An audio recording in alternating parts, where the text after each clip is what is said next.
ठीक आहे. Example find x and y. Sir double आवाज येतोय. येतोय का? हो.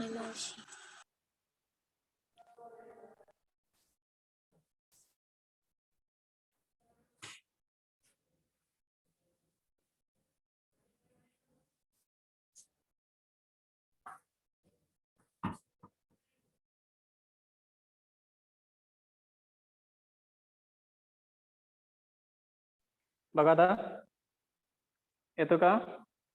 येतोय. हो सर. ठीक आहे. एक्स अँड वाय या व्हॅल्यू आपल्याला फाइंड आउट करायच्या आहेत की ज्यामध्ये तुम्हाला क्वेश्चन दिलेला आहे. एक मॅट्रिक्स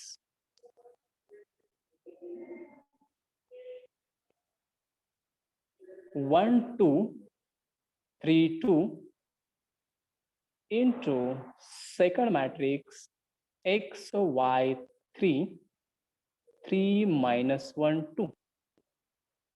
हा एक मॅट्रिक्स म्हणजे या दोन मॅट्रिक्स हे मल्टिप्लिकेशनच्या फॉर्मॅटमध्ये आहेत आणि इक्वल टू 7 0 7 आणि 9 4 13. या पद्धतीने आपल्याला हे मॅट्रिक्सचं इक्वेशन दिलेलं आहे आणि हे मॅट्रिक्सचं इक्वेशन आपल्याला सॉल्व्ह करायचं आहे. आणि एक्स आणि वाय हे जे दोन अननोन व्हेरिएबल्स आपल्याला इथं दिसतात ते व्हेरिएबल आपल्याला फाइंड आउट करायचे. त्यासाठी हे इक्वेशन दिलेलं आहे.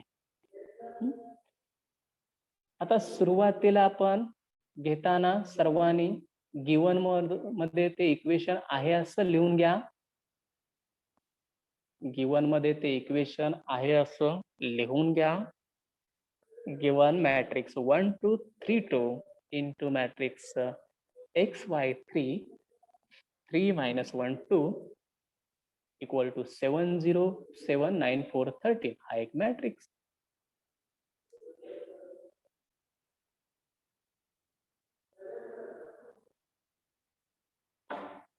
आणि त्यानंतर आपण ह्या दोन मॅट्रिक्सची मल्टिप्लिकेशन करणार आहे.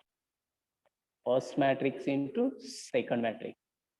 आणि हे मॅट्रिक्स मल्टिप्लिकेशन करताना आपण पहिल्या मॅट्रिक्सचे रो घ्यायचे असतात आणि सेकंड मॅट्रिक्सचे कॉलम घ्यायचे आणि त्यानुसार मल्टिप्लिकेशन करतो. आता सुरुवातीला फर्स्ट रो न या फर्स्ट कॉलमला त्यानंतर सेकंड कॉलमला आणि त्यानंतर थर्ड कॉलमला मल्टिप्लाय करायचं. First row first column. आता घेऊया first element multiply by first element means 1 into x.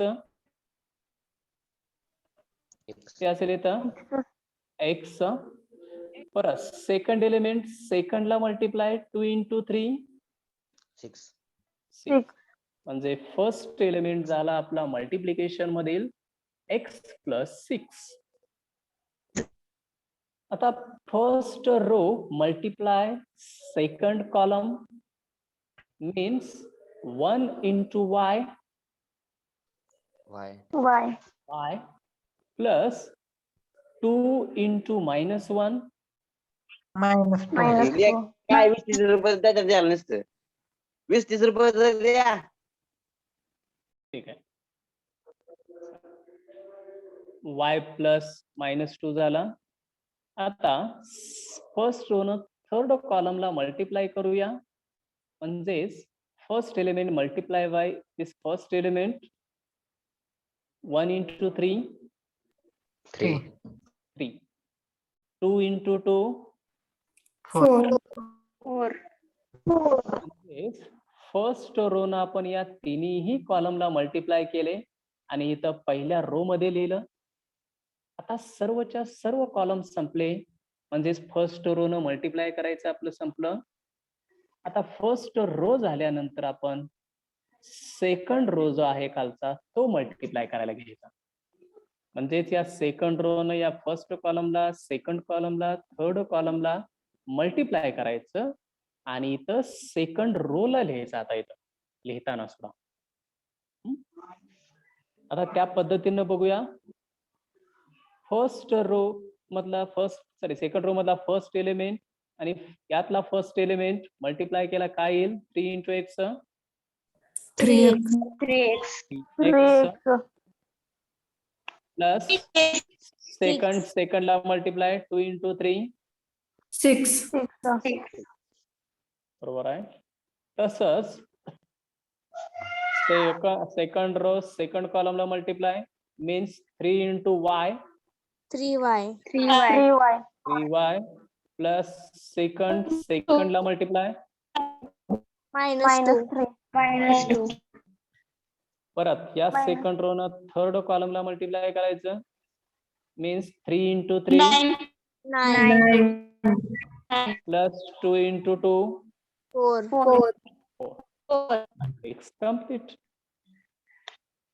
Multiply केलं कशा पद्धतीनं? First row is multiply by this 3 columns and second row also multiplied by these 3 columns. आणि multiplication केल्यानंतरच्या step येतात multiplication आणि ऍडिशनच्या, या फुल matrix मध्ये आपण लिहिलेल्या आहेत.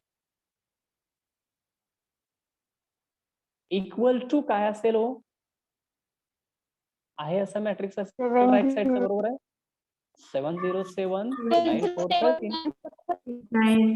कारण यामध्ये काही बदल होणार नाहीये, तो आहे असा मॅट्रिक्स राहणार. आता सिम्प्लिफाय करूया. सिम्प्लिफाय म्हणजे जो हा मॅट्रिक्स आहे त्याचे ऍडिशन लिहूया. ऍडिशन कधी होत असते? 2 + 3 दोन्हीही नंबर हे आपले रिअल नंबरच्या सिस्टीम मध्ये असतील तर आपण त्यांची ऍडिशन 5 लगेच लिहितो.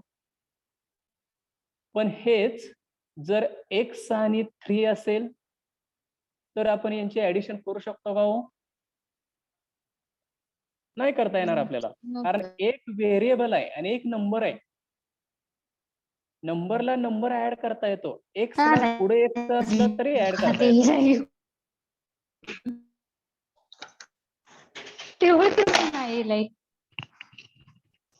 अरे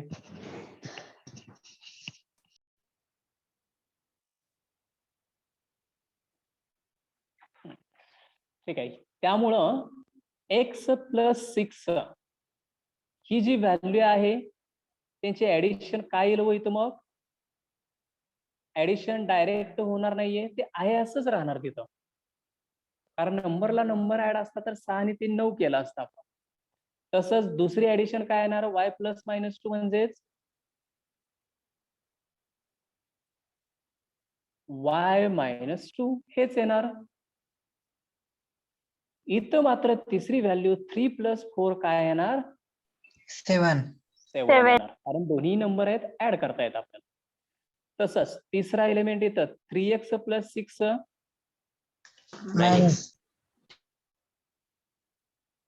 हे आहे असंच येणार 3x + 6 आणि हे 3y - 2 3y + -2 म्हणजेच फक्त मधलं साइन तेवढं चेंज होईल, बरोबर आहे. 3y - 2 होणार, प्लस मायनस तेवढं मधलं तेवढंच चेंज झालं. आणि हे 9 + 4 30 which is equal to right साइडला आहे असं 707 9413. मॅट्रिक्सची लेफ्ट साइडच्या दोन मॅट्रिक्सची मल्टिप्लिकेशन केली रो कॉलमच्या मल्टिप्लिकेशनच्या फॉर्मॅटनुसार. सिम्प्लिफाय केलं, ऍडिशन वगैरे जे ज्याची होते त्यांची करून घेतली आणि इथपर्यंत आलं. आता लेफ्ट साइडच्या मॅट्रिक्स मध्ये सुद्धा आपल्याला 9 एलिमेंट दिसतात. First, second, third, fourth, 5 6 element दिसतात. इथं हे आपल्याला राईट साइडला 3 4 6 एलिमेंट दिसतात. म्हणजेच दोन्ही मॅट्रिक्स सेम ऑर्डरचे तर आहेतच, याचाच अर्थ मध्ये इक्वल टू साइन असल्यामुळे ते कम्पेअर करता येतील आपल्याला. आणि कम्पेअर कसे करायचे? तर पहिला एलिमेंट पहिल्याला इक्वल घ्यायचा, दुसरा एलिमेंट दुसऱ्याला इक्वल करायचा, तिसरा तिसऱ्याला, इथं 7 ला 7 ऑलरेडी दिसतंय. फोर्थ एलिमेंट 4 ला इक्वल करायचा, फिफ्थ एलिमेंट 5th ला इक्वल करायचा आणि सिक्स्थ एलिमेंट 6 ला इक्वल. 13 ला 13 ही ऑलरेडी आहेत. म्हणजे इक्वल टू ची डेफिनेशन काय, तर करस्पॉन्डिंग एलिमेंट्स इक्वल असतात. मग सुरुवातीला मी यातला पहिला एलिमेंट यातल्या पहिल्या एलिमेंटला इक्वल घेतो, म्हणजेच मी इथं लिहितो therefore बाय इक्वालिटी किंवा बाय कम्पेअरिंग म्हटलं तरी चालेल, by equality x plus 6 equal to right साइडला किती होतं, 7 होता. x plus 6 equal to 7. मग यावरून आपल्याला x ची व्हॅल्यू काढता येईल. x इक्वल टू 6 जर मी राईट साइडला घेतला तर 7 मायनस 6 होणार आणि 7 मायनस 6 म्हणजे त्याची व्हॅल्यू किती मिळणार, 1. 1. आता जे अननोन व्हेरिएबल आहे ते कम्पेअर केले, शेवटी मला x ची व्हॅल्यू इक्वेशन मध्ये आलं, पण इक्वेशन सॉल्व्ह करता येतं आपल्याला लगेच. x ची व्हॅल्यू 1 मिळाली. तसंच दुसरी व्हॅल्यू आपण बघूया y ची. आता x बघायची काहीच गरज नाही, x ऑलरेडी काढलाय आपण. दुसरा एलिमेंट दुसऱ्याला सेम आहे, म्हणजे y मायनस 2 तो 0 ला सेम असणार आहे. म्हणून मग इथं लिहायचं thereon and y minus 2 equal to 0 आणि therefore y equal to हे -2 उजव्या साईडला जर आलं तर 0 मध्ये हे प्लस होणार +2. आणि 0 प्लस 2 म्हणजेच काय येणार इथं, 2 येणार. म्हणजेच y इक्वल टू 2 मिळाला. x1 y2. म्हणजेच इथं आपल्याला जे फाइंड आउट करायला सांगितलेलं आहे ते x आणि y मिळालं. मग x आणि y मिळाल्यानंतर आपण बाकीचे जे एलिमेंट आहेत हे कंपेअर करायची आपल्याला काही गरज आहे का हो? नाही सर. नाही सर. 7 ला 7 ऑलरेडी आहे, 13 ला 13 तर ऑलरेडी आहेच. हा सुद्धा 3x प्लस 6 9 ला कम्पेअर करायची काहीच गरज नाही, कारण ऑलरेडी x ची व्हॅल्यू आपण काढलेलीच आहे. आता हे कम्पेअर जरी केलं 3x प्लस 6 इक्वल टू 9 तरी आपल्याला x ची व्हॅल्यू 1च मिळणार आहे, जशी वर मिळाली होती तशीच. किंवा y चं इक्वेशन हे y चं इक्वेशन 4 ला कम्पेअर केलं इक्वल टू, याच्यावरून सुद्धा y ची व्हॅल्यू आपल्याला 2च मिळणार आहे. त्यामुळे हे डबल काढायचं बसायची काही गरज नाही. म्हणजे जे x चं इक्वेशन असेल तेच फक्त कम्पेअर करायचं, जे y चं इक्वेशन असेल त्यामध्ये y असेल तेच तेवढं राईटला मॅट्रिक्सला कम्पेअर करायचं, z असेल तर z कम्पेअर करायचं. बाकी ते इक्वल टू लिहित बसायची सर्व एलिमेंट काहीच गरज नाहीये. म्हणजेच आपल्याला व्हॅल्यू जे आन्सर मिळालं x equal to 1 and y equal to 2. आवाज येत नाही तुमचा. आवाज येत नाही का? येतोय सर. येतोय सर. आता येतोय. हा ठीक आहे. therefore x equal to 1 and y equal to 2 हे त्याचं सोल्युशन खाली आहे. लिहून घ्या ज्यांचं राहिलं असेल त्यांनी. पाठीमागचं लिहिलेलं आहे का ते? हो सर. हो सर. लिहून घ्या कसं आहे. या पद्धतीने आपण x आणि y च्या व्हॅल्यू फाइंड आउट केल्या. तसंच दुसरी ही एक्झाम्पल वरची आपण ऑलरेडी घेतलेले आहेत, त्या पद्धतीने ते सॉल्व्ह करायचं होतं.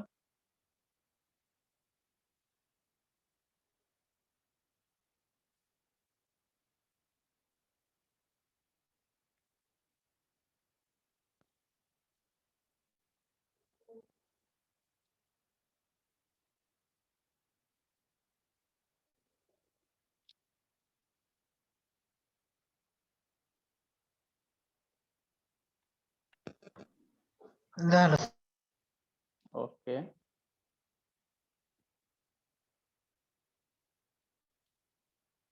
आता पुढचे कन्सेप्ट पुढची घेऊया आपण, की ज्यामध्ये आता मॅट्रिक्सचं मल्टिप्लिकेशन, एक्स वायच्या व्हॅल्यू हे सर्व आपल्याला समजलंय, बरोबर आहे. आता पुढच्या कन्सेप्ट मध्ये सुद्धा तुम्हाला ऍडिशन पण येणार आहे, मल्टिप्लिकेशन सुद्धा येणार आहे. म्हणजे अजूनही आपल्याला या पद्धतीचे एक्झाम्पल त्यामध्ये सुद्धा आहेतच ऑलरेडी. त्यामध्ये आता डायरेक्ट त्यामध्ये अजून हे एक्झाम्पल बघूया. आता एक्सरसाइज दिला होता त्यामध्ये कोणाला काय प्रॉब्लेम? नाही सर. नेक्स्ट लिहून घ्या. नेक्स्ट कन्सेप्ट आपण आता मॅट्रिक्स मल्टिप्लिकेशन नंतर आपण बघणार आहे. Transpose of matrix. Transpose of matrix.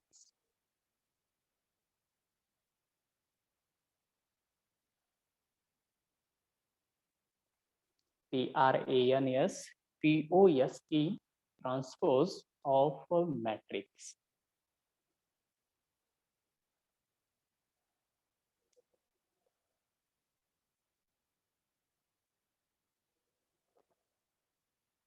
आणि त्यामध्ये लिहून घ्या खाली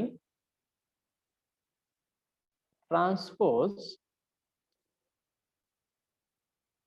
कशा पद्धतीने काढला जातो ते लिहून घ्या. Transpose is obtained by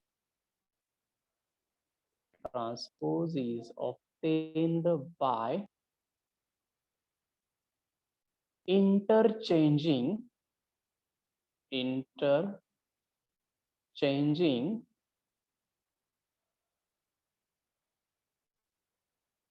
rows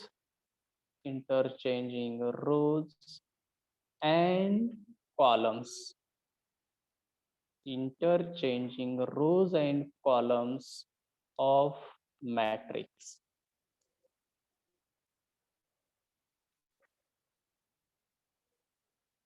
तर ट्रान्सपोज ऑफ मॅट्रिक्स म्हणजे काय? तर ट्रान्सपोज कशा पद्धतीने मिळवला जातो? Transpose is obtained by interchanging rows and columns of the matrix. समजा एखादा मॅट्रिक्स दिलेला असेल तर त्या मॅट्रिक्सचे रोज आणि कॉलम्स हे इंटरचेंज करायचे. म्हणजे जे रोज आहेत त्यांना कॉलम मध्ये कन्वर्ट करा किंवा जे कॉलम आहेत त्यांना रोज मध्ये कन्वर्ट करा. दोन्हीपैकी कोणतीही एक गोष्ट केली तर ऑटोमॅटिक दोन्ही गोष्ट होतात. रोचे कॉलम केले तर ते ऑलरेडी कॉलमचं रो झालेलं असतं किंवा तुम्ही कॉलमचे रो टाकले, पहिला रो केला, दुसरा कॉलम दुसरा रो केला, तिसरा कॉलम तिसरा रो करून घेतला तर ऑलरेडी रोचं कॉलम सुद्धा झालेला असतं. आणि जो तशा पद्धतीने जो मॅट्रिक्स मिळणार आहे त्या मॅट्रिक्सला आपण ट्रान्सपोज म्हणणार आहे. त्या मॅट्रिक्सचा दिलेल्या मॅट्रिक्सचा ट्रान्सपोज म्हणणार आहे. आता कशा पद्धतीने असेल ते खाली बघा. That is if A equal to matrix A B C D E F. A B C D E F हा एक मॅट्रिक्स आहे. याची ऑर्डर किती आहे हो? 2/3. 2/3 त्याची ऑर्डर आहे. आता ट्रान्सपोज केल्यानंतर सुद्धा आपण ऑर्डर बघणार आहे कशा पद्धतीने होते. सुरुवातीला ट्रान्सपोज घेऊया. Then transpose of A is given by transpose of A is given by. आता ट्रान्सपोज कशा पद्धतीने लिहिला जातो ते एक लिहा. ट्रान्सपोज इज गिवन बाय ए हा मॅट्रिक्स ए चा ट्रान्सपोज लिहायचा आहे, तो ए ला ए इथं आहे असा लिहिला आणि ट्रान्सपोजचं टी त्याच्या वरती लिहायचं कोपऱ्यामध्ये. जसं स्क्वेअर लिहित असतोय आपण तसं त्या ठिकाणी टी लिहायचा. टी चा अर्थ transpose. A raise to T वाचताना ए रेज टू टी वाचायचं नाहीये, ए ट्रान्सपोज म्हणायचं त्याला, ए transpose. which is equal to matrix. आता ए बी सी. बरोबर आहे. फर्स्ट रो जो आहे, रो आणि कॉलमची इंटरचेंज करायचं. हा पहिला हो, सर. रो पहिल्या कॉलम मध्ये लिहायचा, असा रोचा कॉलम तयार करायचा.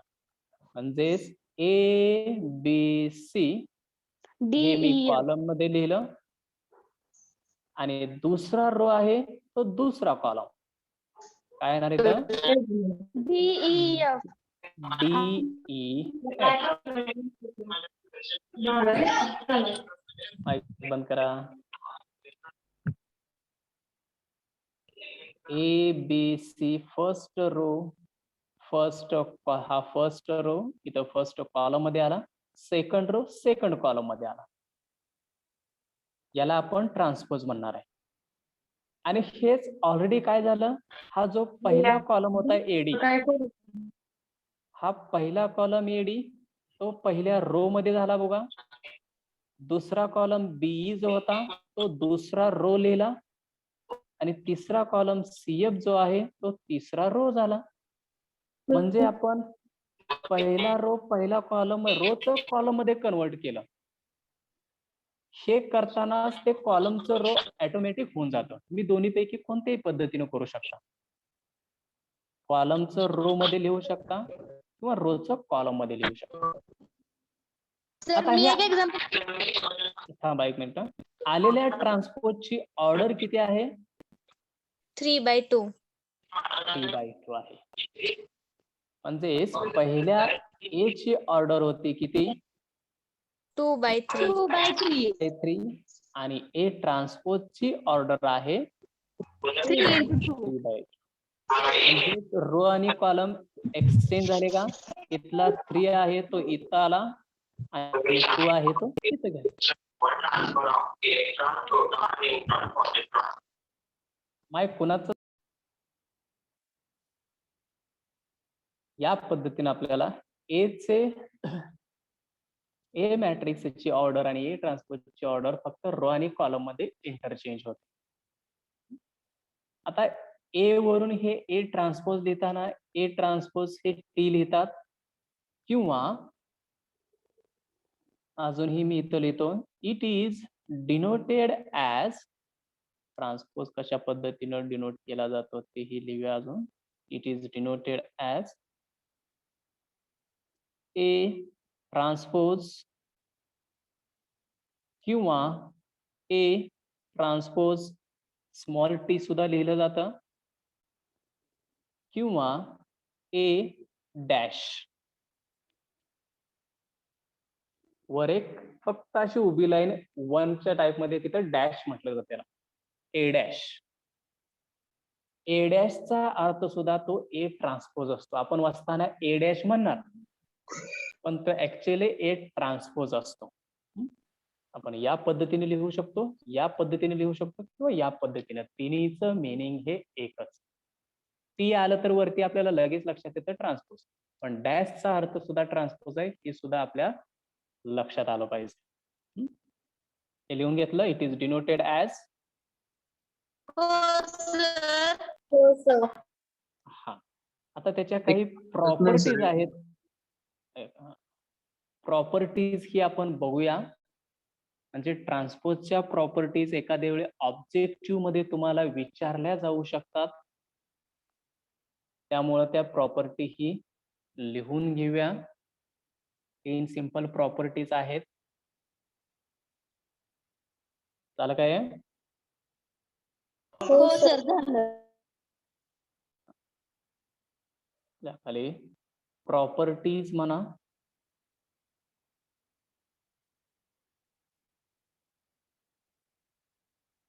प्रॉपर्टीज फर्स्ट प्रॉपर्टी ए ट्रान्सपोज म्हणजे मी आता इथं डॅश लिहिलं, डॅश एक ट्रान्सपोज घेतला, एक मॅट्रिक्स होता त्याचा ट्रान्सपोज लिहिला मी, आणि त्या ट्रान्सपोज लिहिल्यानंतर परत जो मॅट्रिक्स मिळाला त्याचा परत एकदा वरती ट्रान्सपोज घेतला मी. म्हणजे ए मॅट्रिक्सचा 2 वेळा ट्रान्सपोज जर घेतला तर आपल्याला तो आहे असा मॅट्रिक्सच मिळतो, ए मॅट्रिक्सच मिळतो. ए चा 1 वेळा ट्रान्सपोज घेतला तर रोचे कॉलम इंटरचेंज होऊन तो आपल्याला ट्रान्सपोज मिळतो. पण त्याच इंटरचेंजिंग केलेल्या रोज आणि कॉलमचा परत एकदा ट्रान्सपोज जर घेतला तर आपल्याला ओरिजिनल मॅट्रिक्स मिळत असतो. त्यामुळं क्वेश्चन मध्ये जर ऑब्जेक्टिव्ह मध्ये ए डॅशचा डॅश आला तर त्याची व्हॅल्यू म्हणायचं ए असते मॅट्रिक्स. तसंच सेकंड ही बघूया. सेकंड प्रॉपर्टी, समजा 2 मॅट्रिक्सची ऍडिशन आहे ए प्लस बी आणि त्या ऍडिशनचा ट्रान्सपोज घेतला इक्वल टू ए प्लस बी चा ट्रान्सपोज.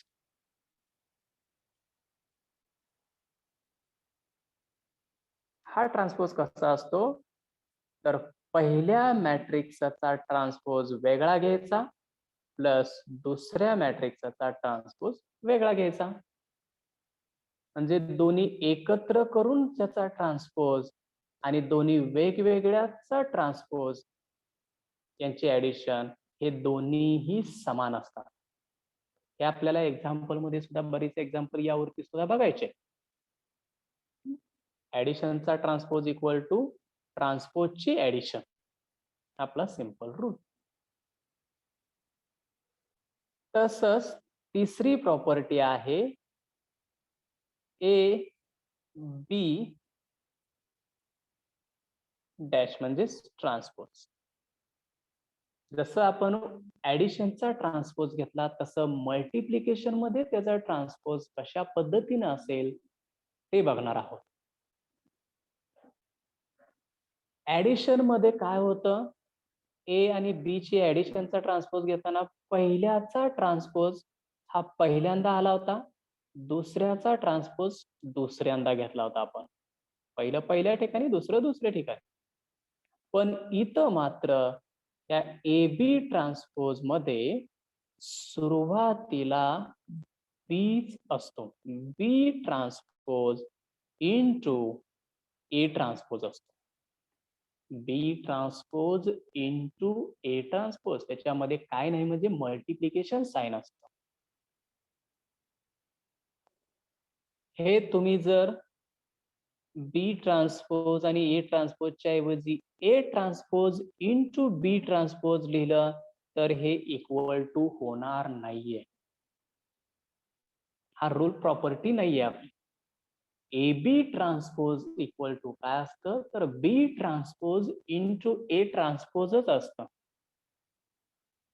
कारण मल्टिप्लिकेशन 2 मॅट्रिक्स मध्ये आपल्याला A B equal to be ए असं कधीच नसतं. हे असलं तर तो आयडेंटिटी मॅट्रिक्स असतो, A B equal to be ए असेल. त्यामुळं आपण काय करतोय, हे जे ए बी ट्रान्सपोज जे आहे ते सुद्धा डायरेक्ट ए ट्रान्सपोज इंटू बी ट्रान्सपोज येणार नाहीये, ते येणार बी ट्रान्सपोज इंटू ए ट्रान्सपोज. या 3 प्रॉपर्टी आहेत त्या ट्रान्सपोजच्या. आता यावरून आपल्याला एक्झाम्पल ही पुढची बघायची आहे. सर्वांनी या प्रॉपर्टी लिहिल्या व्यवस्थित? हो सर. हो सर. डॅश हो, मीन्स ट्रान्सपोज आहे हे लक्षात ठेवायचं, कारण बऱ्याच वेळा ते डॅश पण येऊ शकतं, टी सुद्धा त्या ठिकाणी येऊ शकतं, स्मॉल टी सुद्धा येऊ शकतं. पण ते जरी आलं तरी आपल्याला लक्षात आलं पाहिजे की ते ट्रान्सपोजची व्हॅल्यू आहे.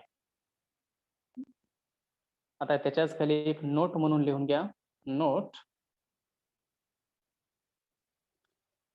फर्स्ट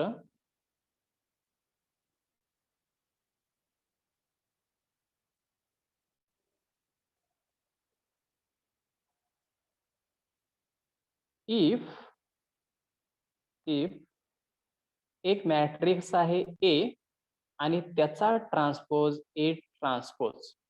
आता इथं टी लिहितो मी, म्हणजे दोन्हीही तुम्हाला ते लक्षात आलं पाहिजे. A into A transpose equal to I मिळालं. ए इंटू ए ट्रान्सपोज जर घेतला आणि तुम्हाला जर आय मिळालं, म्हणजेच काय, एक मॅट्रिक्स आहे 1 2 3 4, त्याचा ट्रान्सपोज घेतला, त्याचा ट्रान्सपोज म्हणजे हे 1 2 3 4 असं आलं. हा ए मॅट्रिक्स, हा ए ट्रान्सपोजचा मॅट्रिक्स, आणि या दोन्हीचं मल्टिप्लिकेशन समजा 1 0 0 1 आलं, म्हणजेच त्याला आपण आय मॅट्रिक्स म्हणतोय. आय म्हणजे आयडेंटिटी मॅट्रिक्स. कोणताही मॅट्रिक्स आणि त्याचा ट्रान्सपोजचा मॅट्रिक्स या दोन्हींचं मल्टिप्लिकेशन जर आयडेंटिटी मॅट्रिक्स जर आलं, तर आपण त्या मॅट्रिक्सला एक नाव देणार आहे. तो मॅट्रिक्स हा वेगळ्या पद्धतीचा मॅट्रिक्स असेल, त्याला म्हणणार आहेत, त्याच्या पुढे लिहून घ्या, if A into A transpose equal to I equal to A transpose into A, किंवा और खाली म्हणतो A transpose into A equal to I. A into A transpose असेल किंवा ए ट्रान्सपोज इंटू ए असेल, म्हणजे हे अशा पद्धतीने सरळ असेल किंवा हे इंटू हे, सिक्वेन्स याचा चेंज केलं तरी त्याची व्हॅल्यू जर आयडेंटिटी मॅट्रिक्स जर मिळत असेल, तर त्या मॅट्रिक्सला म्हणायचं then A is called as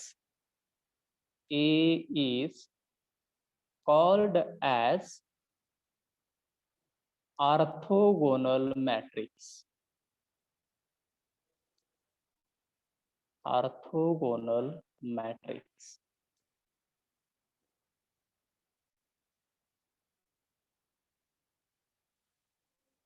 ज्यावेळी ए आणि ए ट्रान्सपोज यांचे मल्टिप्लिकेशन आयडेंटिटी मॅट्रिक्स असते, त्यावेळी आपण त्याला म्हणणार आहे तो मॅट्रिक्स हा ऑर्थोगोनल मॅट्रिक्स आहे. हेच तो ऑब्जेक्टिव्ह मध्ये एखाद्या वेळी विचारलं जातं, if A into A transpose equal to I then A is called as, खाली लिहिले जाईल symmetric matrix, skew symmetric matrix, diagonal matrix आणि ऑर्थोगोनल मॅट्रिक्स. तर आपण त्याला म्हणणार आहे ऑर्थोगोनल मॅट्रिक्स. या पद्धतीने आपण तो मॅट्रिक्स लिहिणार.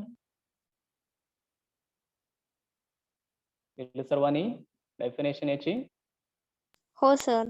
हो सर. नोट म्हणून आपण ऑर्थोगोनल मॅट्रिक्सची ऍक्च्युअली डेफिनेशनच झाली. आता आपण बघूया एक्झाम्पल. आता एक्झाम्पल सांगा, कोण म्हटलं होतं एक्झाम्पल सांगणार? सर सांगा. ए इज इक्वल टू सांगा 2 पुढं. -3 -7 सर रो मध्ये सांग. हा, आणि दुसरा रो 4 6 -8. हा, हाच आहे का? ओके. ए मॅट्रिक्स आहे 2 -3 -7, सेकंड रो आहे 4 6 -8. आता या मॅट्रिक्सचा आपल्याला ट्रान्सपोज घ्यायचा आहे. तर याचा ट्रान्सपोज घेताना आपण लिहिणार ए ट्रान्सपोज, म्हणजे वरती टी लिहिलं आणि सांगा रोचे कॉलम करा. सर सांगू का? हा. 2 -3 -7 पहिला कॉलम. 2 -3 -7 is first column. आणि second second column column is 4 6 -8. 4 6 -8. This is transpose of A matrix. If A equal to matrix 2 -3 -7 4 6 -2, आपण रो आणि कॉलमची इंटरचेंज करतोय आणि इंटरचेंज केल्यानंतर आपल्याला transpose of A is given by that is A transpose equal to 2 minus 3 7 is first column and 4 6 minus 8 is second column. आता काही example देतोय, सर्वांनी त्याचे एक्झाम्पलचे आन्सर तुमच्या वहीमध्ये लिहा त्या ट्रान्सपोजची, आणि त्यानंतर मला एकदाच त्याचे आन्सर सर्व सांगा.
सर आवाज नाही, फक्त एक्झाम्पल लिहायचे. तुम्हाला एक्झाम्पल हे लिहिले फक्त. हे तुम्ही लिहा एक्झाम्पल, आणि त्याचे प्रत्येकाचे ट्रान्सपोज वहीमध्ये लिहा. त्यानंतर ज्यावेळी विचारतोय त्यावेळीच सांगा मला. आता हे करत असतानाच, ट्रान्सपोज फाइंड आउट करत असताना मला सर्वांची प्रेझेंटही द्या सर्वांनी.